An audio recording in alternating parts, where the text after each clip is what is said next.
Hello hello আজ ধারাপত্যের তৃতীয় class. আজকের এই ক্লাসে আমরা করব ধারকের কতগুলো সমবায়, শ্রেণী সমবায়, সমান্তরাল সমবায় এবং তাদের মিশ্র সমবায়, অর্থাৎ শ্রেণী সমবায় মিলে মিশ্র সমবায় এবং তাদের কিছু সমস্যা। আজকের আলোচ্য বিষয় এগুলো। তো শুরু করা যাক আজকের আলোচনা। প্রথমত আমরা শ্রেণী সমবায় শুরু করব। শ্রেণী সমবায় শুরু করবার পূর্বেই আমরা যেটা পড়েছিলাম সমান্তরাল পাতধারক, সেই সমান্তরাল পাতধারকের হিসাবে দেখি আমরা ধারককে বর্তনীতে যেভাবে বর্তনী চিহ্ন দেব সেটা এইরকম, অর্থাৎ বর্তনী চিহ্নতে আমরা ধারককে এরকম করে দেখাতে পারি। অর্থাৎ যখন আমরা ধারক বর্তনীতে দেখাবো ঠিক এরকম। কীরকম না, দুটো বাহু সমান করে আমরা ধারক দেখাবো। আচ্ছা, আমরা যে সমান্তরাল পাতধারক পড়েছিলাম তাতে ধারকের প্লেট কটা ছিল? দুটো। তার ধারকত্ব কত বেরিয়েছিল? সি সমান সমান্তরাল পাতধারকত্বের ক্ষেত্রে বেরিয়েছিল ε0a/d। সাপোজ একটা ধারক তৈরি করা হলো, যে ধারকটা অনেকগুলো পাত আছে। সাপোজ ধরো 3টে পাত আছে, মিলে একটি ধারক তৈরি করা হয়েছে। কটা পাত আছে? 3টে পাত। এই ধারকের কটা ধারক আছে? এইটা কটা ধারক ছিল? একটি ধারক। কটা পাত ছিল? দুটি। এখানে কটা পাত আছে? 3টি। ধারক কটা? দুটো। পাত কটা? 3টি। ধারক কটা? দুটো। হয়েছে? পাত 3টি, ধারক দুটি। সাপোজ আমাকে বললো n সংখ্যক পাত দিয়ে পাতের সমন্বয়ে একটি ধারক তৈরি হয়েছে। তাহলে এটা দুটো পাতের সমন্বয়ে একটি ধারক তৈরি হয়েছিল, তার জন্য ধারকত্ব বেরিয়েছিল এরকম। যদি 3টি হতো তাহলে দুটো ধারক হতো, সেক্ষেত্রে সি বেরোতো। জটা ধারক দুটোর জন্য ε0a/d।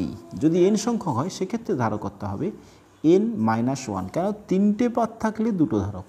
তাহলে nটা পাত আছে, ধারক সংখ্যা কত হবে? n-1 ε0a/d। হয়েছে? আচ্ছা, এই কনসেপ্টটা আমাদের ক্ষেত্রে প্রচুর অনেক সময় প্রবলেম করবার ক্ষেত্রে আমাদের ক্ষেত্রে কাজে লাগবে। হয়েছে? এবারে আসছি আমরা এই যে ধারক, এই ধারকটা ক্ষেত্রে যে সমবায়, সেই সমবায়ের ক্ষেত্রে শ্রেণী সমবায় এবং সমান্তরাল সমবায় আলোচনা করব। শ্রেণী সমবায় যখন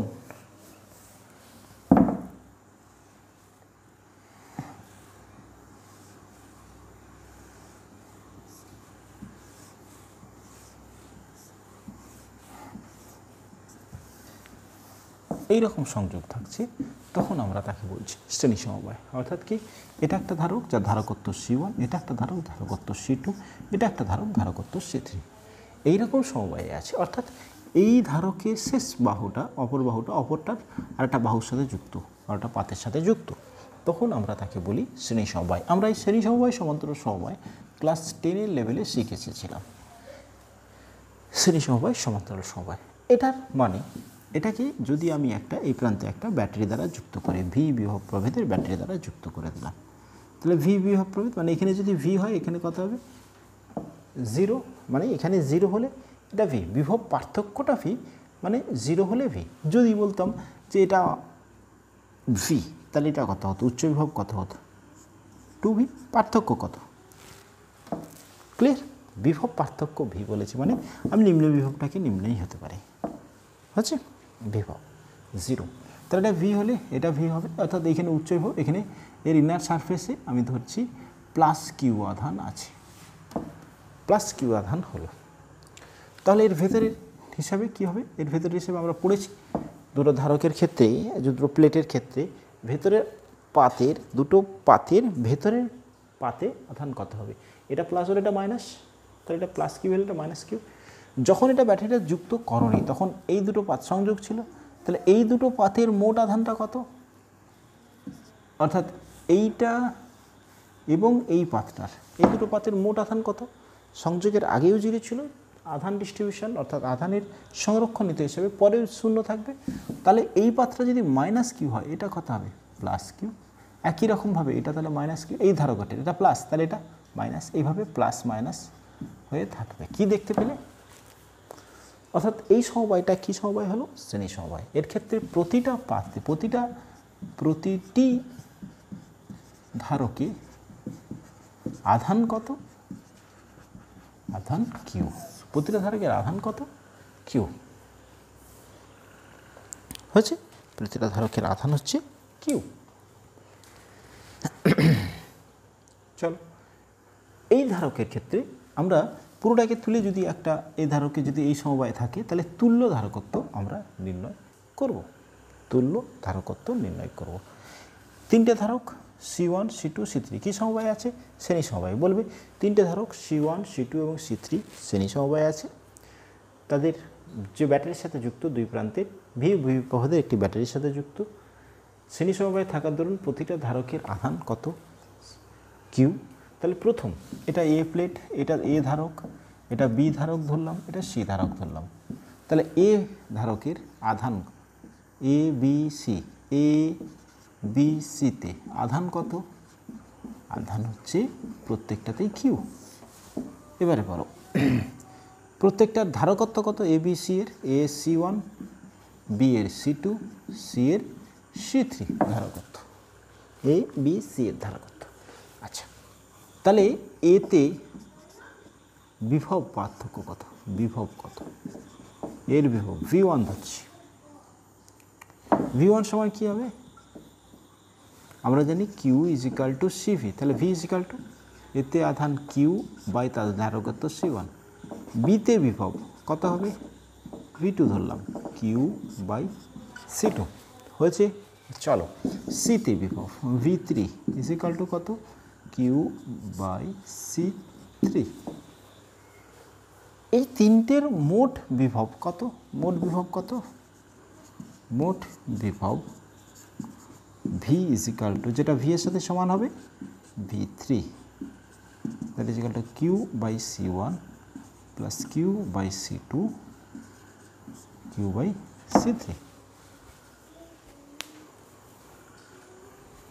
হচ্ছে? আচ্ছা, এবারে বলো যদি এই পরিবর্তে আমি একটাই ধারক ব্যবহার করতাম, যে ধারকটার ধারকত্ব হতো সি ইকুইভ্যালেন্ট, আমি এটাকে সিএস ধরছি, সি ইকুইভ্যালেন্ট না দিয়ে সিএস ধরছি, তাহলে এর বিভব কত হতো? ভি। এতে আধান কত হতো? কিউ। তাহলে এর ক্ষেত্রে কী হতো?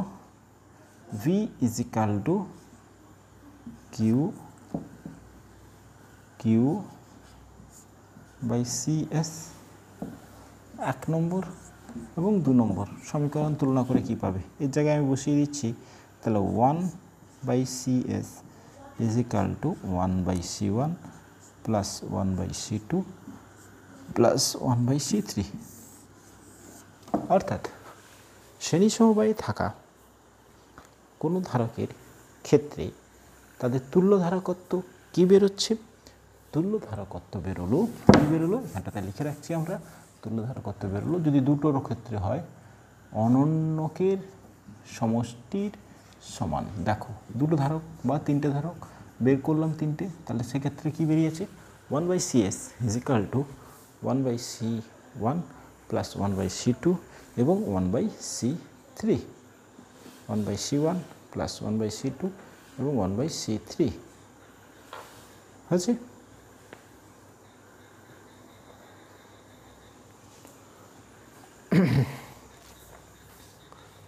চলো, হয়েছে? এক্ষেত্রে একটি কথা আমি মাথার মধ্যে রাখতে বলবো, সেটা হচ্ছে গিয়ে শ্রেণী সমবায়ে থাকা প্রতিটি ধারকের আধান একই। হয়েছে? চলো, আমরা শ্রেণী সমবায় পড়লাম ধারকের ক্ষেত্রে শ্রেণী সমবায়, এবং তাদের তুল্য ধারকত্ব বেরোলো আমাদের ক্ষেত্রে প্রত্যেক যতগুলো ধারক শ্রেণীতে যুক্ত থাকবে তাদের অনন্যকের সমষ্টিটা হবে। অর্থাৎ এক্ষেত্রে যদি আমাদের ক্ষেত্রে এরকম একটি প্রবলেম দেওয়া থাকে, সিম্পল প্রবলেম, কীরকম না, দুটো ধারক দেওয়া আছে, দুটো ধারক দেওয়া থাকলো, দিয়ে বললো একটা ধারক C1 is equal two 2 microfarad, C2 is equal two 3 microfarad. এবার বলা হচ্ছে এরা শ্রেণীতে যুক্ত আছে, তাহলে কত হবে শ্রেণীতে? CS ইজ ইকাল টু কত হবে? CS ইজ ইকাল টু কত হবে? CS ইজ ইকাল টু হবে 1/CS ইজ ইকাল টু হবে 1/2 plus 1/3, that is equal two 6 লসাগু 3 প্লাস 2, দ্যাট ইজ 5-এর 6। উত্তর কত? 5-এর 6 না, CS ইজ ইকাল টু 6-এর 5 মাইক্রোফ্যারাড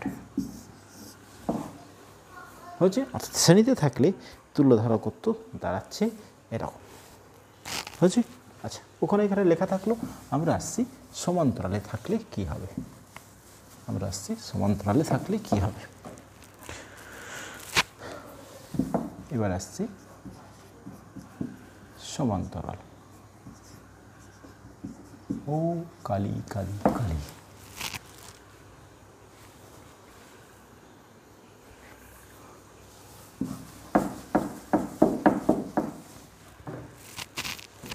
সমান্তরাল কীরকম থাকলে আমরা এটাকে সমান্তরাল বলবো?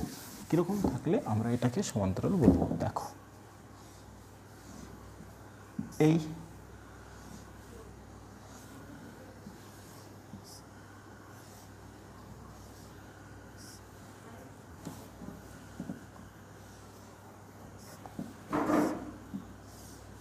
এরকম থাকে, অর্থাৎ এ একটা ধারক এ, যার ধারকত্ব C1, বি একটা ধারকত্ব C2, এর দুজনের একই সাথে, এর দুটো পাদ একই সাথে এইভাবে সংযুক্ত থাকলে এইটাকে আমরা কি বলছি? সমান্তরাল সমবায়। ঠিক আছে, তাদের এর সাথে একটা ব্যাটারি সংযুক্ত তুমি করেছো, এই সংযোগটা যার বিভব ভি, বিভব পার্থক্য ভি। তাহলে এই সার্কিটটা, এই বর্তনীটা দেখে কী মনে হচ্ছে? কখন এটাকে সমান্তরাল বলবো? যখন দেখব প্রত্যেকটা ধারকের একটা পাত একসাথে আরেকটা পাত একসাথে যুক্ত থাকবে, তখন তাকে আমরা বলছি সমান্তরাল সমবায়। সমান্তরাল সমবায়। আচ্ছা, এক্ষেত্রে কি পাচ্ছ তুমি? পাচ্ছ প্রতিটি পাতের বিভবটা কিন্তু ভি, এরও বিভব ভি, এরও বিভব ভি। তাহলে এ যে আধানটা দেবে, সেই আধানটা যদি মোট আধান কিউ হয়, এতে Q1 এবং এতে Q2 ডিস্ট্রিবিউটেড হবে, এতে Q1 এবং এতে Q2 ডিস্ট্রিবিউটেড হবে। হয়েছে? আচ্ছা, তাহলে কি হচ্ছে? বিভব, বিভব হচ্ছে একই থাকবে। বিভব কত না, যে ব্যাটারিটা তুমি প্রয়োগ করেছো তার বিভবের সাথে প্রত্যেকের সমান হবে। হচ্ছে? তাহলে এতে আধান কত? Q1 is equal two C1 of V, বিতে আধান কত? Q2 is equal two C2 of V. তাহলে এ এবং বি লেখাটা কীরকম হবে? এ এবং বি দুটি ধারক, তাহলে ধারকত্ব যথাক্রমে C1 এবং C2 হচ্ছে, তারা একটা ব্যাটারির সাথে যুক্ত যার বিভব প্রভেদ ভি। যেহেতু সমান্তরালে যুক্ত, উভয় ধারকেরই বিভব হবে ভি, কিন্তু আধান হবে Q1 এবং Q2। Q1 এর মান সূত্র প্রয়োগ করছে C1 ভি, Q2 হচ্ছে কি C2 ভি। এবারে বলো মোট আধান কত? ওই ব্যাটারিটা যে মোট আধান দিয়েছে, সেই মোট আধানটা কত হবে? Q ইজ ইকাল টু দুটো আধানের সমষ্টির সমান হচ্ছে। তার মানে একটা হচ্ছে C1 ভি, আর হচ্ছে কি C2 ভি। এইবার এই দুটোর পরিবর্তে আমি একটাই ধারক ব্যবহার করলাম, ওই ব্যাটারি একই রেখেছি, এটা ধারকত্ব আমি ধরছি সিপি। তাহলে মোট আধান কত দিয়েছি? কিউ। এর বিভব কত হবে? তাহলে C1 এবং C2-র পরিবর্তে একটি তুল্য ধারক ব্যবহার করলাম যার ধারকত্ব সিপি। Indication CP for parallel, CP for parallel কম্বিনেশনে, সিএস ফর সিরিজ কম্বিনেশনে হচ্ছে। তাহলে আমরা লিখতে পারি Q is equal to CP into V, 1 নম্বর এবং 2 নম্বর এই দুটো কম্বিনেশনের ক্ষেত্রে আমরা লিখতে পারি এরকম। তাহলে পাচ্ছি CP is equal two C1 plus C2। অর্থাৎ যদি দুটো ধারক সমান্তরালে যুক্ত থাকে, তাদের ক্ষেত্রে নির্ধারকত্ব, তুল্য ধারকত্ব হবে গিয়ে ধারকত্বের যোগফলের সঙ্গে সমান হয়েছে। নোট ডাউন করেছো? এটা থিওরিটিক্যালি প্রশ্ন থাকে, লেখাটা আমি বললাম, ক্যালকুলেশনটা ক্লিয়ার হয়েছে। চলো এরপরে আসছি আমরা, এরপরে এখানটাতে একটু নোট ডাউন করে রাখি আমরা কি পেলাম। আমরা পেয়েছি কি আমরা পেয়েছি সিপি অর্থাৎ তুল্য ধারকত্ব ইন প্যারালাল, সমান্তরাল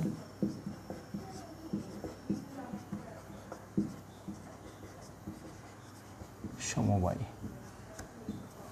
সমান্তরাল সমবায়ে থাকা ধারকত্বের যদি এরকম দুটো ধারকত্ব সিম্পল সমান্তরালে দেওয়া থাকে তাহলে সেক্ষেত্রে 2 এবং 3 ধরো মাইক্রোফ্যারাড, সিম্পল প্রশ্ন, তাহলে সেক্ষেত্রে কি হবে? সেক্ষেত্রে আমরা করব CP is equal two 2 + 3 that is equal two 5, 2 আর 3 এর 5 মাইক্রোফ্যারাড। এরকম আছে। আচ্ছা, এবারে সমান্তরাল সমবায়ে কি একই থাকছে? বিভব একই থাকছে। শ্রেণীতে কি একই ছিল? আধান একই ছিল। এই দুটো কনসেপ্ট কিন্তু আমাদের ক্ষেত্রে কাজে লাগবে। ধরো এরকম একটি কম্বিনেশন দেওয়া আছে, কম্বিনেশনটা একটু মন দিয়ে দেখো, এরকম কম্বিনেশন দেওয়া আছে, দিয়ে এইরকম একটি কম্বিনেশন দেওয়া আছে, ঠিক আছে?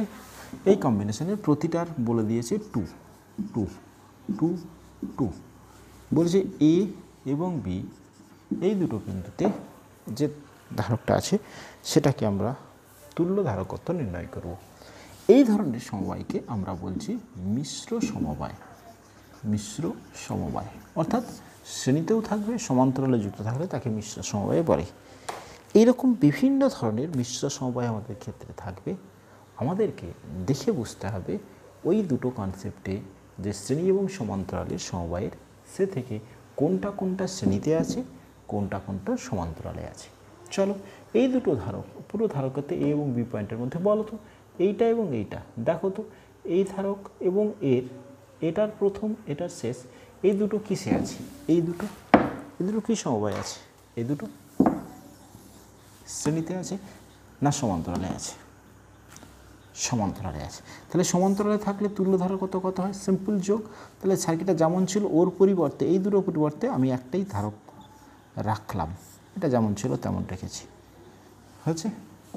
তাহলে এই দুটোর পরিবর্তে যে ধারকটা, এই দুটো শ্রেণী সমান্তরালে আছে, সমান্তরালে থাকলে ধারকত্ব রেখে সিম্পল যোগ। তাহলে এটা ছিল 2, এটা ছিল 2, হয়েছে? এটা এ, এটা বি, হচ্ছে। এবারে এই তিনটে ধারক কিসে আছে দেখো, এটার শেষ এটার প্রথম, এটার শেষ এটার প্রথম, তাহলে এটা এই তিনটে কিসে আছে? শ্রেণীতে আছে। তাহলে শ্রেণীতে থাকলে তুল্য ধারকত্ব কত বেরোয়? তাহলে 1/CS যদি আমরা করি তাহলে 1/2 প্লাস 1/4 প্লাস 1/2, দ্যাট ইজ 4 লসাগু 2 plus 1 plus 2, that is equal two 5/4, that is CS is equal two 4/5। তাহলে এটার তুল্য ধারকত্ব কত বেরোচ্ছে? তুল্য ধারকত্ব বেরোচ্ছে 4/5 মাইক্রোফ্যারাড এ এবং বি প্রান্তে। বলো মিশ্র সমবায়ের ক্ষেত্রে ক্লিয়ার হলো? মিশ্র সমবায় আমাদের ক্ষেত্রে মিশ্র সমবায় ক্লিয়ার হলো, হয়েছে? এবারে আমরা আসছি কোনো সমবায় শ্রেণীতে এবং সমান্তরালে থাকলে তার ক্ষেত্রে কিছু সমস্যা, অর্থাৎ যখন শ্রেণীতে থাকবে তার ক্ষেত্রে আধান ডিস্ট্রিবিউশন কেমন হয়েছে, সমান্তরালে থাকলে আধান ডিস্ট্রিবিউশন কেমন হয়েছে, এই জাতীয় কিছু সমস্যা। আজকের এই দুটো প্রবলেম করিয়ে আমি ক্লাসটা শেষ করব। আশা করি শ্রেণী এবং সমান্তরালের সমবায়টা মনে আছে এবং মনে আছে। এরপরে আমরা আসছি নেক্সট প্রবলেমের। ওকে, হ্যাঁ, প্রবলেমটা স্ক্রিনে আছে, দেখতে পাচ্ছ? দেখো বলেছি 40 মাইক্রোফ্যারাড এবং 60 মাইক্রোফ্যারাড ধারকত্ব বিশিষ্ট দুটি ধারক সমান্তরাল সমবায়ে যুক্ত এবং সমবায় দুটির দুই প্রান্তে 240 ভোল্ট বিভব প্রভেদ প্রয়োগ করা হলো। সমবায়টির তুল্য ধারকত্ব জানতে চাওয়া হচ্ছে, সমবায়ের মোট আধান জানতে চাওয়া হয়েছে, প্রতিটি ধারকের আধান নির্ণয় করতে বলা হয়েছে। তাহলে সমান্তরাল সমবায়ে যুক্ত। চলো ট্রাই ইট। নেক্সট আমরা প্রবলেমটা করিয়ে দেবো। একটু নিজেরা এই কনসেপ্টের বেসিসে ট্রাই করবার চেষ্টা করো, তারপর আমি করাচ্ছি। চলো, বলেছি যে প্রথম প্রশ্ন, এই দুটো ধারক যদি সমান্তরালে থাকে তুল্য ধারকত্ব, 1 নম্বর পয়েন্ট আমাকে বলেছে তুল্য ধারকত্ব। তাহলে তুল্য ধারকত্বের মানটা কত হবে? ধারক দুটি সমান্তরালে থাকলে তুল্য ধারকত্বের মান দাঁড়ায় সিপি ইজ ইকাল টু তাদের যোগফল। সিম্পল কত, একটা আছে 40, একটা আছে 60। তাহলে প্রথম প্রশ্নের উত্তর 100 মাইক্রোফ্যারাড। সিম্পল একদম হয়েছে। তারপরে বলেছে এই দুটো ধারক কের ক্ষেত্রে মোট ধারকত্ব জানতে চাওয়া হয়েছে। মোট ধারকত্ব আমরা পেয়েছি। দ্বিতীয় প্রশ্ন আমাদের বলেছে যে সমবায়ের মোট আধান, 2 নম্বর প্রশ্ন বলেছিল মোট আধান। মোট আধান আমরা এর Q1 Q2 বের করতে পারি, কিন্তু যেহেতু 100 একদম সিপি বের করে নিয়েছি, তাহলে আমরা বলতে পারি কিউ ইজ ইকাল টু একই রকমভাবে সিপি ইন্টু ভি। তাহলে সিপি হচ্ছে 100 ইন্টু ভি। ভি কত বলেছে 240, মাল্টিপুল করো 24-এর পিঠে 3টে শূন্য, 24-এর পিঠে 3টে শূন্য মাইক্রো কুলম্ব। পরের প্রশ্ন বলেছে প্রতিটি ধারকের আধান নির্ণয় করো। প্রতিটি ধারকের আধান আমরা ইন্ডিভিজুয়ালি করতে পারি। এর বিভব কত ভি, এর বিভব কত ভি, তাহলে এর আধান কত, প্রথম এ প্লেটের আধান এবং বি প্লেটের, অর্থাৎ এরকম না বলে আমরা 40তে কুলম্ব মাইক্রোফ্যারাডের আধান আমরা ধরছি Q1 is equal two C1 into V. C1 কত, সরি C1 40 ইন্টু ভি কত 240 is equal two 4 4 16 6 96 micro coulomb, 60 microfarad. এটাকে তুমি এভাবে করতে পারো, স্যার এখানটাতে কুলম্ব, তাহলে এটাকে মাইক্রোফ্যারাডটাকে ফ্যারাড করতে হতো 10⁻⁶ করে, তাহলে তুমি কুলম্ব করতে। যেহেতু মাইক্রোফ্যারাড আছে তাই আমি কনভার্ট না করে ডিরেক্ট মাইক্রো কুলম্বও লিখতে পারি। তাহলে μ2Q2 is equal two C2 into V, that is equal two 60 into 240 গুণ করলে 0 0 6 4 12 2 14 মাইক্রো কুলম্ব। দেখো এই দুটোই যোগ করে তুমি এটা পাচ্ছ কিনা, এই দুটোই যোগ করে তুমি ওইটা পাচ্ছ কিনা। পাচ্ছ 96 144 যোগ করলে 240, 6 4 10 9 4 13 1 14 240 হয়েছে। অ্যাটলিস্ট এটা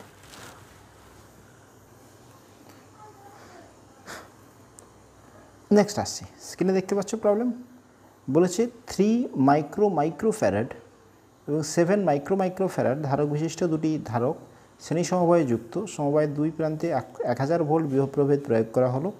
সমবায়টির তুল্য ধারকত্ব আশা করি হবে। মোট আধান এবং প্রতিটি আধানের নিজস্ব আধান, প্রতিটি ধারকের নিজস্ব আধান, মোট আধান জানতে চেয়েছে, প্রতিটি ধারকের নিজস্ব আধান জানতে চেয়েছে, পাঠদ্বয়ের মধ্যে বিভব প্রভেদ নির্ণয় করো। হচ্ছে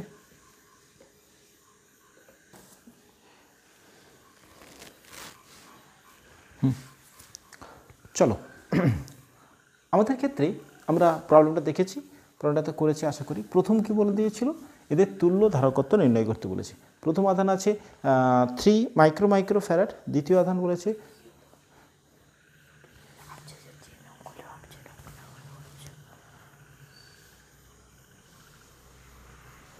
প্রথম ক্ষেত্রে আমরা ধারকত্বটা 3 বলছি, তাহলে CS বের করতে বলেছে।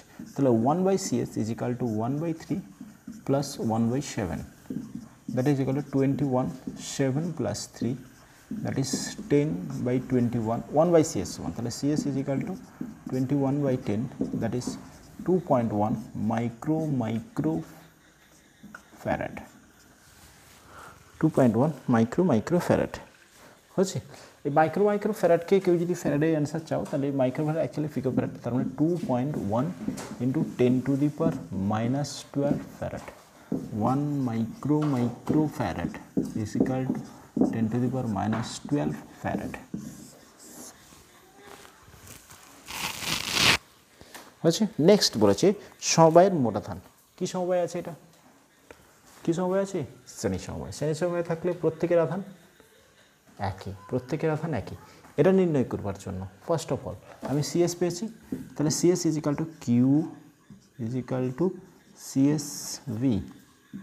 CS কত পেয়েছি 28.1 ইন্টু 10⁻12 ইন্টু V পেয়েছি 1000 ভোল্ট, তাহলে দাঁড়াচ্ছে 2.1 ইন্টু 10⁻, 3টে শূন্য, তার মানে 9, তাহলে এখানে ইউনিটটা আসবে কুলম্ব, এখানে ইউনিটটা আসবে কুলম্ব। দেখো আমরা পেয়েছি যে কিউ সমান সিএস ইন্টু ভি, একটা আধান, তাহলে এটা ফ্যারাডে বেরিয়েছিল, হাজার ভোল্ট, তাহলে কুলম্ব, তাহলে Q one Q two is equal two এত কুলম্ব। তারপরটা বলেছি পাদ্যের মধ্যে বিভব পার্থক্য, অর্থাৎ প্রত্যেকটি পাতের বিভব পার্থক্য, এর আধান পেয়েছো প্রত্যেকটি পাতের, তাহলে বিভব অফ এফ সমান এফ ধারকের ক্ষেত্রে কিউ ইজিক্যাল টু সিভি, তাহলে V is equal to VA, A পাতের বিভব V is equal to Q by CA. Q কত পেয়েছি? কিউ পেয়েছি 2.1 ইন্টু 10⁻⁻৯। সিএ কত পেয়েছি? সিএটা মাইক্রো ফ্যারাড দেওয়া ছিল, এটাকে তুমি ফ্যারাডে নিয়ে চলে যেতে পারো। 1 ফ্যারাড, এই যে মাইক্রো ফ্যারাড সমান বলেছি 10⁻12, তাহলে লিখতে পারি 3 ইন্টু 10⁻12 ফ্যারাড। আর সিবি আমি লিখছি 7 মাইক্রো ফ্যারাড, এটা লিখতে পারছি 7 ইন্টু 10⁻12 ফ্যারাড, আছে 10⁻12 ফ্যারাড। এবারে করে নিচ্ছি, তাহলে 3 ইন্টু 10⁻12, উপরে উঠছে 10⁻3 আর থাকছে 0.7, তাহলে 0.7 ইন্টু 10⁻3 ভোল্ট, মানে 700 ভোল্ট। আচ্ছা, VB is equal to Q of CB, তাহলে 2.1 আধান ছিল 10⁻9 বাই 7 ইন্টু 10⁻12, ওকে 10⁻12। এক্ষেত্রে আমরা করছি কাটাকাটি করলে 0.3 into 10⁻3 volt, that is equal two 300 volt. দেখো 300 ভোল্ট, 300 ভোল্ট মানে দেখো দুটো যোগ করলে 1000 ভোল্ট হচ্ছে। ওকে, ট্রাই ফিজিক্স সাবস্ক্রাইব করো, শেয়ার করো, লাইক দাও।